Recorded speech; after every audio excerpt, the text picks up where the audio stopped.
Olá, irmãos, a graça e a paz do Senhor Jesus. Eu quero compartilhar com você nesse vídeo um pouco de cristologia. O que é cristologia?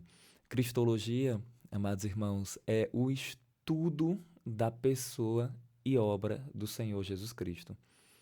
Cristo é o nosso Redentor, o Messias enviado. Logia é estudo. Então, cristologia é o estudo de Cristo.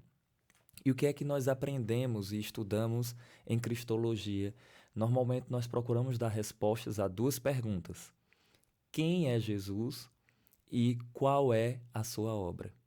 Então, um aspecto lida com a natureza de Cristo, ou seja, quem ele é. Ele é Deus, ele se fez homem, ele é Senhor, ele é Salvador, ele é Criador, ele é sumo sacerdote, mediador. E o que ele fez. Então, o que ele fez refere-se aí à sua obra. Qual a obra de Cristo antes da encarnação? A obra de Cristo na encarnação, no estado de humilhação. Qual a obra de Cristo na exaltação? Qual a obra de Cristo hoje? Qual a obra de Cristo no fim dos tempos? Então, tudo isso é estudado em cristologia, que é o estudo da pessoa e obra do Senhor Jesus Cristo. Então, irmãos, nesse vídeo eu quero comentar algumas coisas sobre a natureza de Cristo, as suas duas naturezas. Deve-se aceitar, irmãos, que Jesus ele é uma pessoa com duas naturezas. Isso quer dizer o quê? Ele é uma autoconsciência, ele é uma só pessoa que tem consciência de si mesmo, porém ele tem duas naturezas, a natureza divina e a natureza humana. O que é natureza? É algo que é essencial para uma coisa, para alguém ser o que é. Sem isso, a pessoa não é o que é. Então, nós temos a plena natureza divina e a plena natureza humana do nosso glorioso Redentor. Algumas coisas que eu preciso mencionar aqui antes de nós analisarmos um texto. Eu irei comentar Filipenses 2, do verso 5 ao 11. Antes de nós analisarmos, precisamos considerar algumas verdades. Para nós sermos considerados verdadeiramente cristãos, nós precisamos afirmar, declarar e defender a verdadeira humanidade do Senhor Jesus Cristo e a sua verdadeira divindade. Isso é o que a fé ortodoxa sempre defendeu. Então, nos concílios ficaram definidos isso, mas é o que está nas Escrituras e é o que nós aceitamos. Então, deve-se afirmar isso de uma forma categórica, devemos defender essas verdades, porque é algo bíblico. Ainda que a nossa mente muitas vezes não consiga conceber como uma pessoa é ao mesmo tempo divino e humano, nossa mente não consiga conceber, mas nós precisamos afirmar, porque é o que diz as Escrituras. Então, tendo falado isso, o Verbo já existia com o Pai antes de todas as coisas, o Verbo é criador. Esse Verbo pessoal, o Senhor Jesus Cristo, né, na verdade o Filho, ele é o Verbo pessoal, o Verbo pré-existente. Então, antes de vir para a Terra, ele existia de uma forma pessoal, uma autoconsciência, uma pessoa com a natureza divina. Porém, no tempo certo para nossa salvação, segundo os decretos de Deus, o eterno propósito dele salvar pecadores, diz as Escrituras que o Verbo se fez carne e habitou entre nós. Cheio de graça e de verdade, nós vimos a sua glória, glória como do unigênito do Pai. Então, no tempo certo, no tempo apropriado, na plenitude do tempo, Deus enviou seu Filho, nascido de mulher, nascido debaixo da lei. A partir de então, o nosso Redentor, ele tem agora não somente a sua natureza divina, ele é uma pessoa com sua natureza divina, mas agora também com sua natureza humana, com aquilo que é essencial para ele ser homem, plenamente homem e plenamente Deus. Eu não gosto de utilizar o termo 100% homem, 100% Deus, porque às vezes as pessoas ficam somando. Ah, nenhum homem é 200%, mas ninguém está somando. O que se afirma nisso é que ele é completamente homem e completamente Deus, segundo o que a palavra do Senhor nos diz. Ele é e sempre será completamente Deus, e a partir da encarnação ele será também completamente homem. Então, isso é o que nós conseguimos encontrar à luz das Sagradas Escrituras. Mas, irmãos, ainda há uma grande deficiência em alguns meios de estudos, em algumas igrejas, em alguns locais, sobre a natureza de Cristo. Em especial, irmãos, no movimento Palavra da Fé. Eu sou da Palavra da Fé. Então, eu estou falando com propriedade porque eu estou no contexto, inserido no contexto da Palavra da Fé. Tem muitas coisas que se destacam no movimento Palavra da Fé, mas na cristologia ainda há uma deficiência. Não posso me referir a todos os membros da Palavra da Fé, mas existe sim uma deficiência na cristologia. Há uma ênfase muito grande na humanidade de Cristo, a ponto de, em algumas ocasiões, negar-se parcialmente ou totalmente a divindade do Senhor Jesus Cristo, caindo assim na heresia. Mas Deus tem me dado a graça, irmãos, de contribuir para que haja um avanço nessa área. Então, eu estou escrevendo um manual, um livro só de cristologia. Já estou fazendo pesquisas aí há mais de 5 anos sobre o assunto. Então, estou aqui para contribuir nesse aspecto da compreensão da pessoa do nosso Redentor. Já o contexto teológico, em especial ortodoxo, nunca teve problema com isso, não. Eles vão tender mais para a divindade de Cristo e às vezes você vai ver problemas com a humanidade. Mas, se você for observar num aspecto geral, se afirma as duas naturezas de Cristo no meio ortodoxo, ainda que não se compreenda ou não se afirme todos os aspectos dessas naturezas, mas deve se afirmar para ser verdadeiramente cristão. Jesus é Deus conosco, Deus manifesta em carne. Então, existe um texto que é bastante utilizado de uma forma, creio eu, que mal compreendida, que é o texto de Filipenses 2. Eu quero ler esse texto com vocês, irei tecer alguns comentários sobre ele e depois irei avançar aqui para o nosso entendimento da cristologia. Normalmente, quando as pessoas observam limitações do nosso Redentor, elas costumam falar assim, como ele era Deus e ele foi tentado, como ele era Deus com todos os seus atributos e ele disse que não sabia de algumas coisas. Não resolve o problema, porque você pode devolver dizendo assim, como ele não era Deus e ele perdoou pecados, como ele não era Deus e ele salvou, como ele não era Deus e ele disse que conhecia todas as coisas e sabia o que era o homem desde o princípio e tinha lembranças da eternidade. O que a gente deve fazer? Eu devo afirmar as duas coisas. E Jesus, ele também, no seu ministério, ele agiu no poder do Espírito Santo. E isso é um grande exemplo para as nossas vidas. Então, Filipenses, capítulo 2, versículo 5 ao 11, é um texto que eu quero fazer a leitura e depois fazer alguns comentários. Olha o que diz. Filipenses, capítulo 2, versículo 5 ao 11. O apóstolo Paulo diz assim: Tende em vós o mesmo sentimento que houve em Cristo Jesus. Pois ele, subsistindo em forma de Deus, forma é natureza, não julgou como usurpação ser igual a Deus. Antes a si mesmo se esvaziou, assumindo a forma de servo, tornando-se em semelhança de homens e reconhecido em figura humana. A si mesmo se humilhou, tornando-se obediente até a morte, morte de cruz. Pelo que também Deus o exaltou soberanamente e lhe deu um nome que está acima de todo nome, para que ao nome de Jesus se dobre todos os joelhos, nos céus, na terra e debaixo da terra, e toda língua confesse que Jesus Cristo é Senhor, para a glória de Deus Pai. Esse é um texto utilizado, irmãos, normalmente pelos defensores da teoria kenótica. Essa palavra kenosis é a palavra esvaziar em grego. Então, eles utilizam esse texto para falar, olha só, Jesus perdeu a sua divindade, ou perdeu parcialmente a sua divindade, ou perdeu partes dos seus atributos, e nós precisamos compreender o que é isso. Primeiro ponto que eu quero falar aqui com vocês é que não se faz teologia com base no significado único de uma palavra. Então, você tem a palavra kenosis, esvaziar, as pessoas falam, esvaziar é se despir, é tirar algo. Então, ele tirou o quê? Tirou a divindade. Ele tirou perdeu seus atributos. Gente, só o contexto quem determina, não é a palavra em si, é o contexto que determina. Então, por exemplo, eu posso utilizar a expressão fulano estava cheio de si, ou fulano se esvaziou de si. Eu estou falando o quê? Não que ele deixou de ser ele, eu estou falando que ele se humilhou. Antes ele estava numa posição de presunção, agora ele se humilha. Agora ele está numa posição de servo, de humilde. Mas continua sendo o que é, porque senão não seria humilhação.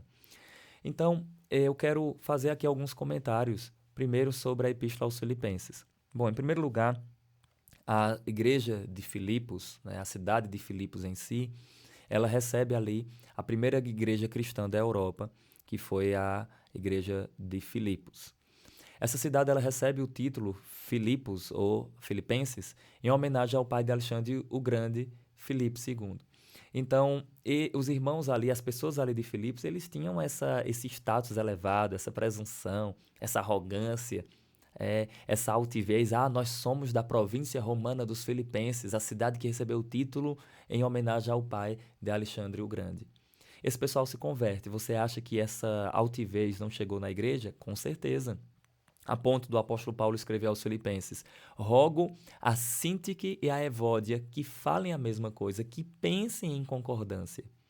Da mesma forma, irmãos, havia esse clima, esse ambiente de presunção, de partidarismo, de arrogância, de pessoas se considerando superiores às outras pessoas. Aí Paulo utiliza o maior exemplo de todos. Paulo utiliza o exemplo de alguém que é imensurável.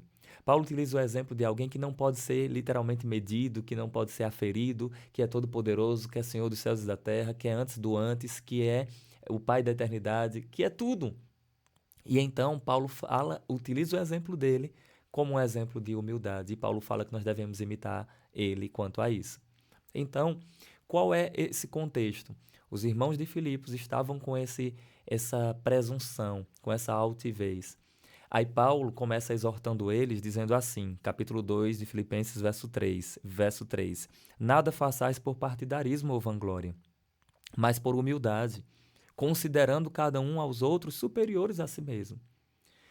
Verso 4, não tenha em cada um de vós o que é propriamente seu, senão também o que é dos outros. Aí Paulo diz, tenham em vocês o mesmo sentimento que houve em Cristo Jesus. E a pergunta é, qual o sentimento que houve em Cristo Jesus? Mesmo subsistindo em forma de Deus, mesmo sendo Deus, forma é natureza. Não julgou como usurpação ser igual a Deus, ele não utiliza-se disso para sobressair entre as outras pessoas. Pelo contrário, ele tem uma posição de servo. Ele disse, eu não vim para ser servido, eu vim para servir e dar minha vida em resgate de muitos. Então esse é um exemplo de humildade, queridos. Esse é um exemplo de alguém que poderia sim utilizar dos seus privilégios, mas decide não fazê-lo para se humilhar e servir a outras pessoas. Aí Paulo diz como se deu essa humilhação. O verso 6, pois subsistindo em forma de Deus, não julgou como usurpação ser igual a Deus. Verso 7, antes a si mesmo se esvaziou. É aqui que está o problema. A palavra esvaziou, que é kenosis. Aí vem a pessoa, pega a palavra kenosis no dicionário e olha lá, esvaziar, remover, tirar algo. Aí falam, olha só, aqui está dizendo que Cristo perdeu seus atributos. Não, nem atributo é citado no texto. Aqui está dizendo que ele perdeu sua divindade de forma nenhuma, que isso é impossível para Deus, porque Deus é imutável. Né? E o próprio Paulo fala que Cristo é Deus manifesto em carne. Então, o que é que o texto está falando? Irmãos, não entendam mal, mas o esvaziar aqui do texto não é tirar nada, é acrescentar algo. Você vai ver logo mais, não entenda mal, mas esvaziar aqui é acrescentar algo e não tirar. Então, essa palavra kenosis aqui, ela deve ser considerada sim, mas deve ser considerada também a palavra tapeinosis, que é humilhou-se, que as pessoas não consideram também muitas vezes. Então, tendo observado isso, Paulo agora vai explicar como se deu a humilhação.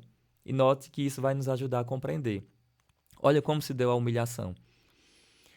A si mesmo se esvaziou, assumindo a forma de servo. Como foi o esvaziamento? Assumindo, olha, adicionando algo. Assumindo a forma de servo. Fazendo o que mais?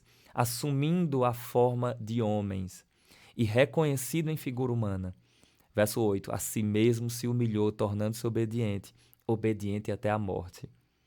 Pelo que também Deus o exaltou sobremaneira e lhe deu um nome que está acima de todo nome. Então, o que o texto está dizendo aqui é que nós devemos ter o exemplo de Cristo, que sendo o maior se fez o menor, que sendo Senhor se fez servo, que sendo legislador obedeceu. Isso sim é humilhação. A humilhação só é possível se ele continuou sendo o que era. Então ele é Deus humilhado, Deus se fazendo servo, Senhor se fazendo servo, o legislador obedecendo, o dono da vida morrendo. Essa é uma grande humilhação que nós vemos no nosso Redentor. Então, de maneira nenhuma, esse texto está dizendo que ele deixa de ser Deus. De maneira nenhuma esse texto está dizendo que ele perde seus atributos. Agora, o que se deve considerar é que ele não fez uso deliberado dos seus atributos. Nós não vemos a manifestação poderosa de todos os seus atributos no texto no estado de humilhação, por ocasião da sua humilhação, da sua encarnação, que proporciona a sua humilhação. Mas nós vemos alguns textos que dão indícios da presença desses atributos, porque Deus, sem os seus atributos, não é Deus. Porque o que é Deus? Deus é tudo aquilo que é essencial para ele.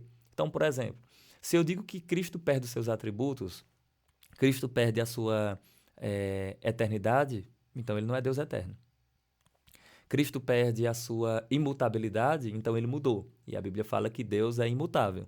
E a Bíblia fala sobre Jesus, ele é o mesmo ontem, hoje e será eternamente. O mesmo, ele não muda. Então, se ele perde a sua infinitude, não faz sentido, irmãos. Então, ele é infinito, ele é imutável, ele é eterno, ele é bondade, ele é amor, ele é justiça, ele é onisciente, onipresente, onipotente. Ah, Saulo, mas eu não consigo ver tudo isso. Mas o fato de você não ver na pessoa do Redentor não quer dizer que você tem que negar.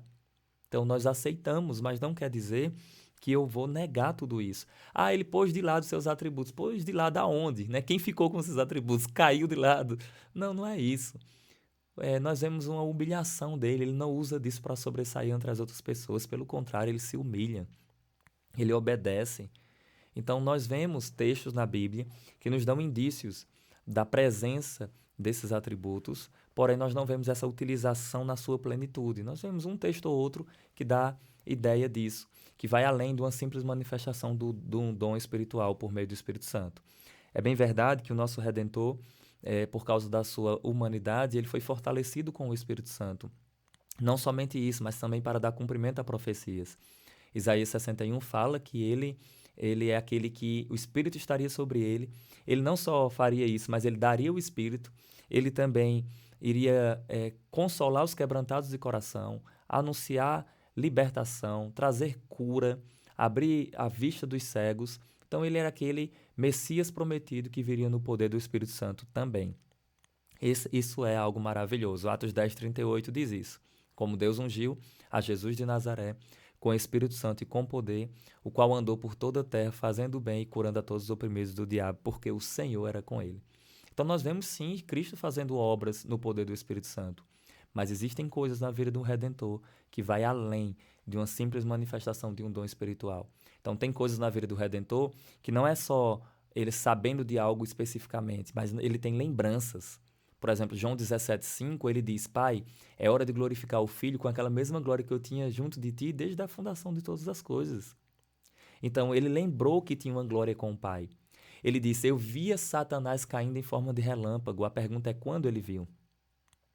Ele disse: O que eu faço aqui, eu vi meu pai fazer. Ele disse assim: Abraão viu o meu dia e se alegrou. Aí falaram: Você não tem nem 50 anos e fala de Abraão. Ele disse: Antes de Abraão existir, eu sou. Então, o próprio Cristo está mostrando que ele é pré-existente, que isso vai além de uma manifestação de um dom espiritual. Note, lá no Evangelho de João, no capítulo 1, a partir do verso 15, verso 27 e verso 30, nós vemos a menção de João Batista dizendo assim, que Jesus é aquele que ele havia anunciado e que vem depois dele, mas é antes dele. E como é possível? João Batista era mais velho do que Jesus. Como isso é possível? Isso só é possível por causa da divindade de Cristo. Segundo a humanidade, Jesus ele é mais novo do que João Batista. Segundo a sua divindade, ele é antes de todas as coisas. E João Batista reconhece isso em João capítulo 1, verso 15, verso 27 e verso 30. Eu sugiro que você leia essas referências.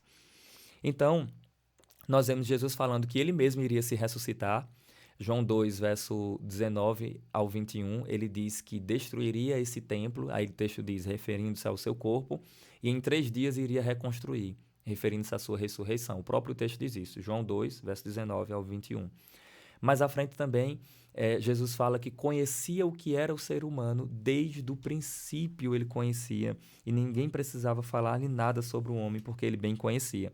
Está em João capítulo 2, a partir do verso... se você continuar a leitura, você vai encontrar essas referências, né? A palavra do Senhor nos dando essas informações. Então, vamos lá para João, capítulo de número 2, versículo 23. Estando ele em Jerusalém durante a festa da Páscoa, muitos vendo os sinais que ele fazia, creram nele. Mas o próprio Jesus não confiava neles, porque bem conhecia a todos. E ninguém precisava falar a respeito do homem, porque ele mesmo, desde o início, conhecia o que era a natureza humana. Nós vemos também passagens nas Escrituras em que o próprio Jesus ele está manifestando o seu glorioso poder e também agindo de uma forma sobrenatural. Jesus, irmãos, ele veio conquistar para o homem o que o homem havia perdido, então ele não perdeu nada. Então, quando ele diz toda a autoridade me foi dada nos céus e na terra, não é que ele perdeu essa autoridade, é que os homens perderam e ele resgata para os homens. Note só, antes da ressurreição de Cristo, antes dele ressuscitar, pessoas já utilizavam o nome dele e operavam milagres. Então, o nome dele já era poderoso mesmo antes dele vencer lá na cruz. Veja que os discípulos falam, Senhor, os demônios nos submetem por causa do teu nome. Ele fala, não se alegrem porque os demônios obedecem vocês por causa do meu nome, mas se alegrem porque vocês têm um nome escrito, né, arrolado nos céus. Então, note que o nosso Redentor tinha tudo isso, ele tinha tudo que é próprio, tinha e tem próprio da sua divindade, e ele tem tudo que é próprio da sua humanidade. Dr. Eber, né, que escreveu aí obras espetaculares sobre a divindade e a humanidade do Senhor Jesus Cristo, sobre as duas naturezas, ele escreve no livro dele As Duas Naturezas do Redentor. De acordo com a sua natureza humana, o Redentor era finito, dependente, mutável, sujeito ao espaço, sujeito ao tempo, passivo de tentação, todo fraqueza e conhecimento limitado. E segundo a sua natureza divina, o Redentor era infinito, independente, imutável, não sujeito ao espaço, não sujeito ao tempo, não passível de tentação, todo-poderoso e conhecimento ilimitado. Isso é o que nós devemos afirmar, irmãos, as duas naturezas do nosso Redentor. Então, ele é verdadeiramente homem e verdadeiramente Deus. Ah, Saulo, mas e aquelas passagens que Jesus fala que não sabe das coisas? Por exemplo, Mateus 24:36, acerca daquele dia e hora ninguém sabe, né? Nem os anjos dos céus, nem o Filho do Homem, somente o Pai. Então, como é que ele tem tudo e ele não sabe? Todos os textos que vocês utilizarem, 300 referências sobre as limitações de Cristo, a pessoa pode devolver com as ilimitações. Então, se eu digo, ele não pode ser tentado porque como é que Deus foi tentado? Aí eu devolvo, porque ele também era homem. E como é que homem perdoa pecados? Aí você deve devolver, porque ele também era Deus. Então, as duas coisas trabalham juntos. Ele é plenamente homem e plenamente Deus. E isso não se deve negar. Então, nós temos passagens bíblicas que, de fato, Cristo não sabe das coisas. Isso não é um teatro, isso não é uma mentira. Pelo contrário, ele não sabe, é a sua natureza humana agindo. Mas nós vemos casos que ele sabe as coisas. Ele sabia de uma moeda que estava num peixe.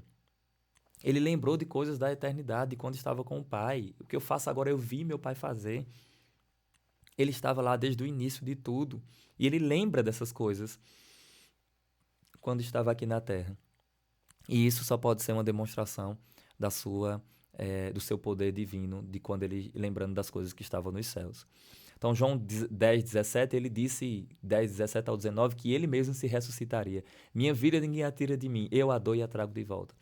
Mas a Bíblia fala que o Espírito Santo ressuscitou, é verdade. Que Deus o Pai o ressuscitou, é verdade. Mas ele também se ressuscita, porque ele é todo poderoso, ele é Deus.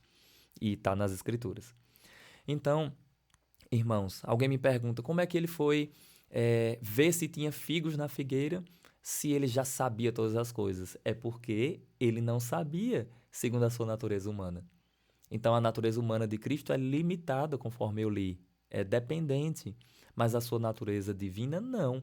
Então, ora você vai ver obras que são próprias da natureza humana, obras que são próprias da natureza divina, tudo isso na pessoa única do Redentor. Ele não é duas pessoas, ele é uma pessoa com duas naturezas. Então, isso é um mistério. Nós não negamos, nós aceitamos porque está nas Escrituras. Então, todas as vezes que vocês estiverem diante de textos assim, você não nega uma natureza por causa dessas questões. Você aceita as duas coisas. Então, é isso que a palavra do Senhor vai nos dizer. Então, o texto de Filipenses, ele está dizendo assim, tenham em vocês o mesmo sentimento de Cristo Jesus, ou seja, não sejam soberbos, pelo contrário, mesmo sendo pessoas de status elevados, sirvam, obedeçam, se submetam, se humilhem, assim como Cristo o fez. Isso sim é humilhação. Porque se a humilhação que Paulo fala que é para eu ter como exemplo de Cristo fosse a anulação da identidade, então eu tinha que deixar de ser eu, para então eu ser igual a Cristo.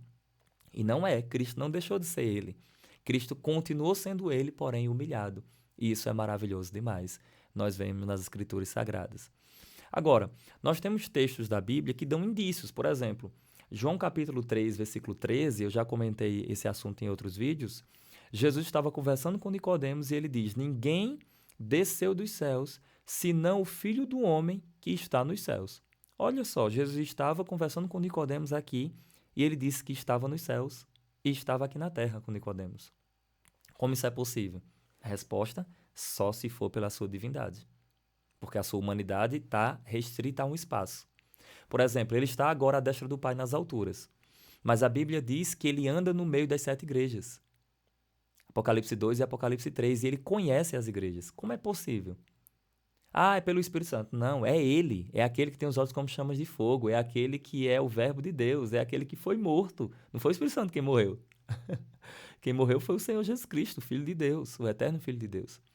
Então, ele está limitado a um local específico, à destra do Pai nas alturas, segundo a sua humanidade, e ilimitado segundo a sua divindade, porque se ele é Deus, como é, ele é onisciente, onipresente, onipotente, ele é o Todo-Poderoso. Tudo bem? Essas obras do nosso Redentor atuam, queridos, na pessoa única dele. E isso é um mistério para nós. Vemos passagens que Cristo está agindo no poder do Espírito Santo, mas nós vemos passagens que vão além disso. Nós vemos Cristo lembrando-se de coisas que estava com o Pai. Nós vemos Cristo recebendo adoração e ele não rejeita essa adoração. Nós vemos ele sendo adorado no seu nascimento. Vimos a sua estrela e viemos o adorar. Nós vimos Isabel chamando ele de meu Senhor. Muito me alegra, ela diz, Lucas capítulo 1, eu estou citando, a partir do verso 40, receber na minha casa a mãe do meu Senhor.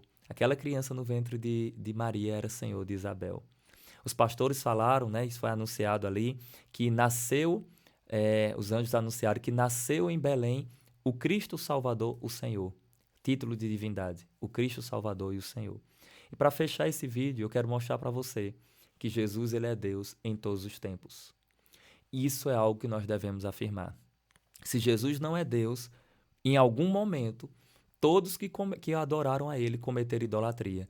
E a Bíblia fala, somente a Deus adorarás e só a ele darás culto. Então, os discípulos cometeram idolatria, os pastores, todas as pessoas que se prostraram e adoraram ele cometeram idolatria, não faz sentido, a não ser que ele seja Deus conosco. Então, eu quero apresentar para vocês aqui 6 provas da divindade de Cristo. Número 1, ele é Deus antes da encarnação. João capítulo 1, verso 1. No princípio era o verbo estava com Deus e o verbo era Deus. Ele é Deus na encarnação no estado de humilhação. O estado de humilhação é a partir da encarnação, quando ele passa a experimentar sofrimentos e ir para a morte, até a sua ressurreição. Antes da sua ressurreição, isso é estado de humilhação. A Bíblia fala que ele é Mateus capítulo 1, verso 23, Deus conosco. Isso é cumprimento de Isaías 7,14. E também a Bíblia diz lá em Isaías 9,6 que o menino que nasceria era Deus forte. O menino nos nasceu, um filho se nos deu, o governo está sobre os seus ombros, seu nome será maravilhoso conselheiro, Deus forte, Pai da eternidade. E o menino era Deus forte. Então, na vida ministerial de Jesus, ele foi adorado, na vida ministerial dele, ele fez obras que só o próprio Deus poderia fazer. E, além disso, ele salvou. E só Deus salva. Jonas 2,9 diz, a Deus pertence a salvação. E Jesus salvou, é o nosso Salvador, logo ele é Deus. A Bíblia diz também em Atos 20, 28, que Deus comprou a sua igreja com o seu sangue. Logo Deus sangrou. Ah, mas Deus não morre. A não ser que seja uma referência a Cristo, que é verdadeiramente homem e verdadeiramente Deus. Isso é maravilhoso demais. Atos 20, 28. Cristo, ele é Deus na sua ressurreição. Então, quando Jesus ressuscita, lembram do episódio que Tomé chega para ele, toca neles e ele diz, Senhor meu e Deus meu. Então, Jesus é Deus ressurreto. Jesus é Deus na sua vinda. Tito 2, verso 13. Diz a Bíblia que nós aguardamos a aparição e a manifestação do nosso grande Deus e Salvador, Jesus Cristo. Grande Deus e Salvador, Jesus Cristo. Tito 2,13. E a Bíblia fala, irmãos, que ele é Deus à destra do Pai nas alturas. Diz a Bíblia, em Hebreus capítulo 1, a partir do verso 8, verso 9, acerca do Filho diz, Deus, o teu trono subsiste para sempre. Assenta-te à minha direita. Então, ele é Deus assentado no trono. E, por fim, ele é Deus eternamente, diz a Bíblia. Romanos 9, verso 5. Dos patriarcas descende o Cristo segundo a carne, ou seja, ele é homem. Ao texto diz, o qual é Deus bendito eternamente para... Amém. O qual é Deus bendito sobre todos eternamente. Amém. Então, ele é Deus antes da encarnação, ele é Deus da encarnação no estado de humilhação, ele é Deus ressurreto, ele é Deus à destra do Pai nas alturas, sentado à destra do Pai, ele é Deus na sua vinda, ele é Deus eternamente. Esse é o nosso glorioso Redentor. Então, irmãos, quando vocês estiverem diante de passagens bíblicas, vocês não negam uma natureza por causa das limitações, nem tampouco nega a natureza divina por causa das limitações, nem a natureza humana por causa das ilimitações. Aceita as duas coisas. Esse é o nosso glorioso Redentor. Como é que Jesus não sabia de algumas coisas? Gente, como é que ele pergunta coisas? Gente, nem toda pergunta é para saber, você sabe disso, né? Às vezes a pergunta ela é pedagógica. A pergunta é para provocar algo. Por exemplo, quando Adão e Eva pecou, Deus perguntou: onde vocês estão? Quer dizer que Deus não sabia? E lembre-se que não havia encarnação ainda. Quer dizer que Deus não sabia? Não. Deus estava querendo remover uma confissão, arrancar uma confissão, assim como acontece conosco. Quem é pai sabe disso. Você sabe o que o seu filho fez, mas você pergunta querendo que ele confesse, que ele se arrependa. Então, nem toda pergunta é para saber, para ter o conhecimento. Mas se tratando do nosso Redentor, ele é ao mesmo tempo divino e humano, com as ilimitações da divindade e limitações da sua humanidade. Eu não posso negar os seus atributos, porque atributo é o que é essencial para o que ele é. Se eu deixo, por exemplo, se eu pego uma bola, uma esfera, e eu digo essa é uma esfera quadrada, isso é uma incoerência, não faz sentido. Então Jesus ele não é Deus sem os seus atributos. Então, ele é Deus com seus atributos, assim como uma bola é esférica. Os acidentes da esfera não mudam a sua essencialidade. Então, se ela é preta, se ela é marrom, se ela é vermelha, se ela é branca, se ela é de madeira, se ela é de ferro, se ela é de plástico, nada disso altera a sua essência, porque a essência dela é ser esférica. Então, o nosso Redentor, ele sofre, ele morre, ele tem natureza humana, passa tudo isso, mas nada disso muda a sua essencialidade, ou seja, a sua divindade e também a sua humanidade. Porque tudo que é essencial para ser homem, ele tem. Ele é criado, ele é dependente, ele é limitado e diversas outras coisas.